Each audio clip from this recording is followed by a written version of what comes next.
اب ریاست سے، سیاست سے، لوگ معیشت سے لا تعلق ہو کر احساس محرومی، احساس بیگانگی میں جا رہا ہے، اور وہ ایلینیٹ ہو رہے ہیں، اور یہ بغاوت کی طرف ان کا رجحان جا رہا ہے. جیسا آزاد کشمیر مظفر آباد میں ہوا، کراچی ڈرے اس وقت سے کہ جب کراچی میں، لاڑکانہ میں، پشاور، کوئٹہ، لاہور میں اور ملتان میں اس طرح کے مناظر جو ہیں وہ سامنے آنے لگے. جب ان سے ان کا زندہ رہنے کا حق ہی چھین لیا تو پھر ملک دشمنی پر اگر وہ آمادہ ہوں، ملک دشمنی پر مبنی نعرے لگائیں، تو پھر آئین اور قانون ان کی کیسے گرفت کرے گا؟ ابھی تو آپ کو جتنی پراپرٹیاں دکھی ہیں دبئی میں پاکستانیوں کی، اگلے 5 سال میں اس سے ڈبل پراپرٹیاں وہاں چلی جائیں گی. یہ کیپٹل بھی یہاں سے سارا باہر چلا جائے گا، جس طرح کے ٹیکسز لگائے گئے اور ڈیوٹیز امپوز کی جا رہی ہے.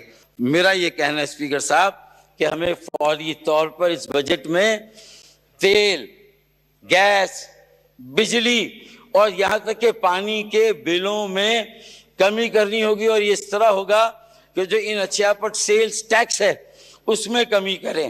پیٹرولیم ڈیولپمنٹ لیوی بھتہ ٹیکس ہے. پیپلز پارٹی ہو، پی ایم ایل این ہو، دونوں نے جب اپوزیشن کا رول پلے کیا تو حکومت وقت کو کہا کہ یہ بھتہ ہے، یہ غنڈہ ٹیکس ہے، اسے ختم ہونا چاہیے. اور اب شان بے نیازی کے ساتھ پی ٹی آئی کی حکومت نے بھی 4 سال تک پیٹرولیم لیوی کو اسی طرح قائم و دائم رکھا، اور ہمارے یہاں بھی پیٹرولیم لیوی میں اضافہ ہو رہا ہے. پوری دنیا ٹیکس فری رجیم پہ جا رہی ہے.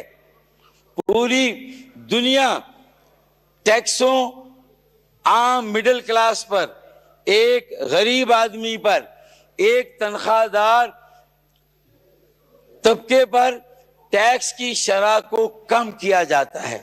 مسئلہ یہ کہ بجلی کی قیمتوں میں اور بلوں میں آپ خوفناک اضافہ کرتے رہیں، گیس نہ آئے لیکن گیس کے بل آئے، بجلی نہ آئے بجلی کے بل آئیں، پانی کا بحران الگ.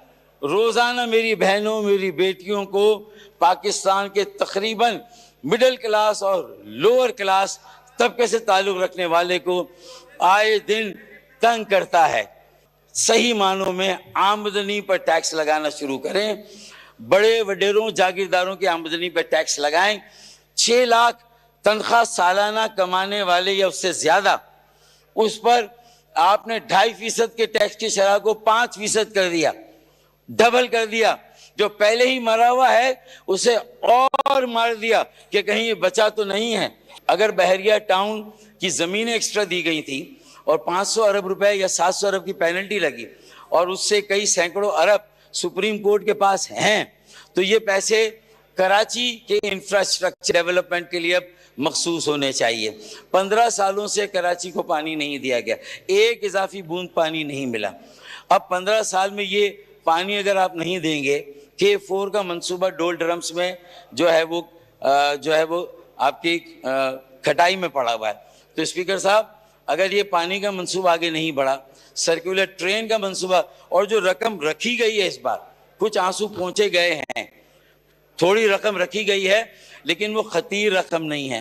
کم از کم 50 سے 100 ارب روپے پانی پہ رکھنے چاہیے. ایکسٹرا آرڈینری پاورز دے دیے گئے ہیں سیکشن 25 میں سیلز ٹیکس کے، دے دیے گئے ہیں FBR کے آفیشلز کو کہ مادر پیدر آزاد ہیں، جب چاہیں رات کو چھاپا مارے.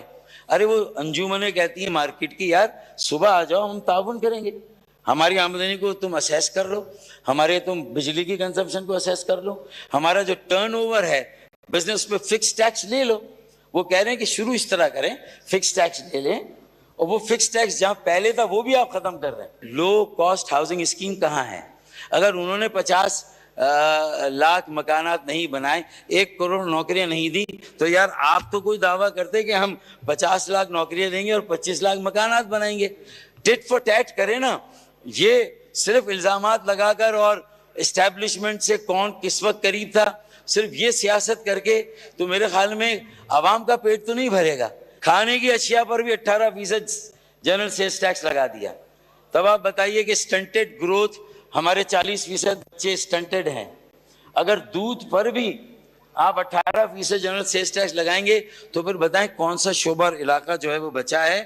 اور آخر میں capital gains tax 15% filer, 45% non filer. یہ کیپٹل مارکیٹ سے آپ کا کیپٹل سرمایہ چلا 77,000 ہے آپ کا اس وقت KPI index Karachi. I T sector میں 20 سال پہلے ہم نے اسی اسمبلی میں کہا تھا کہ خدا را اس سیکٹر کو ٹیکس ایگزمپشن دے، ٹیکس فری کر دیں، ٹوٹلی زیرو ریجیم کر دیں آئی ٹی سیکٹر کی. لیکن اس وقت کے بابوؤں نے مشورہ دیا کہ ہماری یہ آمدنی کم. تو آپ کو دیکھیں نا، وہ ایک بندر کی مثال ہے کہ کسی شکاری نے ایک بال، اب بندر کو پھنسانا ہے، وہ ڈال دیا ایک ناریل میں، تو جتنا بڑا سوراخ تھا اتنا بڑا بال تو چلا گیا، لیکن بندر کا ہاتھ بڑا ہوتا ہے. بندر نے ناریل میں بال کو نکالنے کے لیے اپنا ہاتھ ڈال دیا اور پورا بندر پھنس گیا. ہم صرف ایک سیب نکالنے کے لیے ہم پوری معیشت کو داؤ پہ لگا رہے ہیں.